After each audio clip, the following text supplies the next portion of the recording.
Hi, this is aplusashley with atlhiphop.com, and I'm here at the A3C Music Festival with noted professor Street Runner. How's it going? Yo, what's up? It's Street Runner. I'm here just enjoying myself, taking in all the new artists and producers out there, just vibing.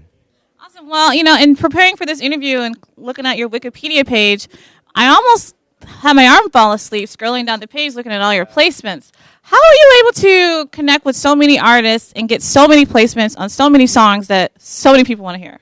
Just persistent in the grind. I really focus on making great music, and I constantly go see the artist or check the artist or email or however I can get it to them, and it just connects, and whenever it does, it works, and we make that magic that makes those projects. So that's basically it. I mean, you must be just like a really cool guy because, I mean, in order to be able to be that close with them, you must be talking to them daily. You understand their moods, their feelings, to be able to provide them with something that is always dead on what they need. Yeah, you gotta be cool, and you gotta definitely stay in their ear, know when they're in town. Cause I'm in Miami, so whenever they're out there, I gotta go see them, or vice versa if I come to their town or whatever the case may be. So I mean that's you just gotta stay focused, know what you're trying to do with your craft, and it can happen. That's it. So now tell me, I mean, one of my favorite projects that you're involved in is the Carter 3. I think that's probably one of almost everybody's favorite projects. How did you get three placements on that? Were you just Well, I got two on that album, but I did like 10 records that leaked like throughout the course of the project. So basically, through with Wayne, the he was in such a heavy state of recording, which he still stays in, but at that point he was knocking the records out, putting rough mixes on them, and then handing them out to friends, and you know people would come to the studio, check them, love the records, and he would be like, "Give me your iPod, load them up," or CDs would get missing from his car. However, they got leaked. I don't even know, but we ended up doing so many records, and a couple that made it, are definitely classics in my eyes. I did "Gossip," for which premiered at the BET Awards in '06, and then later went on to get attached to the Carter 3, and then also "Playing with Fire," which did its thing on the Carter 3. So, I mean, I had to make a lot of music to get those two though. so 10 songs but two records on a classic album is definitely worth it, right? Yeah, I mean, in the course of since I met him since like '03. Well, no, I met him in like '05. And since then till now, I would say in the vault, we probably got like 40, 50 records. Like, Woo! we've done so much music and we got so much material.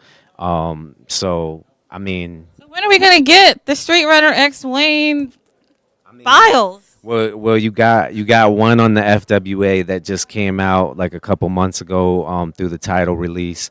That one's called Street Chains. That one was crazy. I got maybe something coming out on future releases, but we're constantly working. He's constantly working. That man records so much music, so it's a tough little competition between all the producers and everybody else who's working with him. But we stay on the grind. Something will catch. How does Wayne manage a stable of producers? I'm always curious about that because it seems like, I mean, he has literally all of the top people. He's worked with Well, almost everybody, and must be sending him stuff. yeah. He keeps everybody happy. How does he do it? No. I honestly speaking, I don't think just by working with him, I don't think he's particular about the star power of a producer more or less than the consistency of a producer sending him tracks and them being dope tracks. You know what I'm saying? Like, I think that's more or less his method. Like, oh yeah, that guy, yeah, he sends me heat a lot. Let me rock to something on there. Let me vibe that guy's music. You know what I'm saying? So, I mean, that's just me outsider looking in and seeing how he does his thing. Like, that's kind of what I've caught from it. Now, I know another person that you have done some really exceptional music together with is Fat Joe. Talk about that connection. That's the man who put me on. Like, that's my first record I ever produced in the business was with Fat Joe, and Terror Squad, and it was called "Take Me Home," and it was a Billboard charting single. Went on to be on a gold album. So like right out the gate, that was my first placement, and just gave me a bunch of momentum to move forward and keep doing what I do. Awesome. And speaking of Fat Joe, I think I heard you overheard you say that Fat Joe and Remy Ma have squashed their beef and are now working together again. That's breaking news. I didn't know that was breaking news, and I don't even know if I'm supposed to tell y'all that. But it's yeah, they're cool. They're working in the studio. It's all good. So you're gonna hear some heat, probably see some visuals to that project or something that they're doing. So Wow, I'll definitely be looking forward to that. So, just in case there's people out there who, even after we've talked about all of these accomplishments, don't know some of your other standout tracks. Right. If you had to be on an Apple Music playlist of your music, Street Runner's best hits, what would be the first 3 songs that would be on that playlist? I would say "Take Me Home" would be on there. A lot of people vibe that. Lil Wayne's "My Homie" still, maybe a couple other Lil Wayne records. 2 Chainz "Yuck," Eminem's "Bad Guy," Royce the 5'9" "Writer's Block" with Eminem. I mean, I could probably do like two to three 20-song lists. Okay. You know what I'm saying? Like, And Modesty is definitely on your vibe. Maybe you want a gym vibe, so we would go a different route. So Or you can do separate playlists for gym, for the bedroom, for the the studying. the You don't really have, more yeah, I don't angst, aggression later.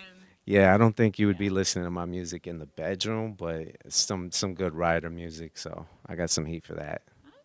Well, last question I have is, besides you being here at A3C, I know this is one time when it's interesting to me because I get to see actually a lot of producers out and about. You kind of are sometimes people that stay in the house and don't go anywhere.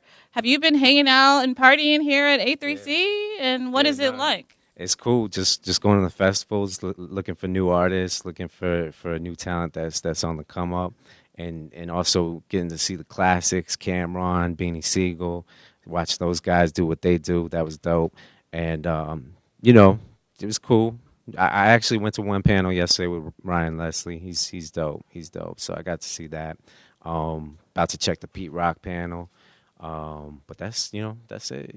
Just chilling. I get to chill this year. So last couple years I was doing panels at SAE, but this year I get to just visit and chill. That's cool. It's always sometimes nice just to be able to just be in a place and just relax. So right. I'm glad that you come back to A3C every year because you love the connections that you make and the ability to learn about new artists and to connect with established artists. Yeah, it's definitely a cool vibe. And I'm out here, too, also supporting my artist, Adila, and she's doing her thing. So, yeah, we're on the grind. Awesome. Well, is there anything else besides Adila that people should look out for from you?